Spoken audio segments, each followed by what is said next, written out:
ప్రియులారా, మనం చాలా కాలంగా ర్యాప్చర్ గురించి ధ్యానిస్తూ శ్రమల్లో కూడా సంఘం ఉంటుంది, శ్రమల మధ్యలో సంఘం ఎత్తబడుతుంది అనేది చూస్తున్నాం కదా. అసలు 7 ఏళ్ళ శ్రమకాలం అని మనం అంటాం. అక్కడ ఏంటంటే 7 years పీస్ ట్రీటీ సైన్ చేయబడినప్పుడు అదే శ్రమకాలంగా మనం గుర్తిస్తాం.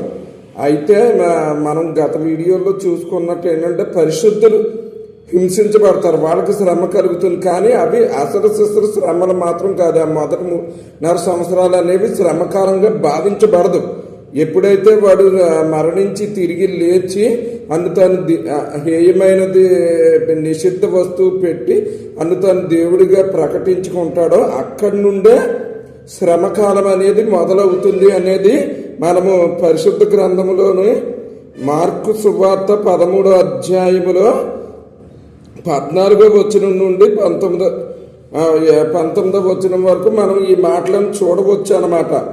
అక్కడ చూస్తే, మరియు నాశనకరమైన హేయ వస్తువు నిలువురాని స్థలమందు నిల్చుట మీరు చూచినప్పుడు అని చెప్పి మొదలయ్యి 19వ వచనములో అవి శ్రమ గల దినములు అనే మాటను మీరు చూడండి.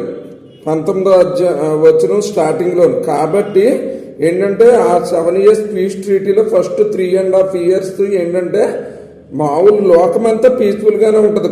కొందరికి అనగా పరిశుద్ధులకు మాత్రమే శ్రమ కలుగుద్ది, అది శ్రమకాలంగా లెక్కించబడదు.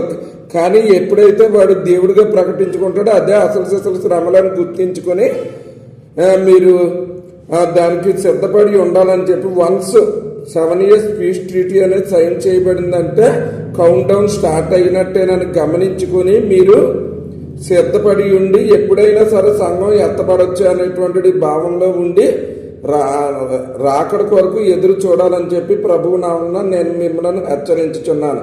దేవుడు తన పరిశుద్ధ వాక్యమును దీవించును గాక. ఆమేన్.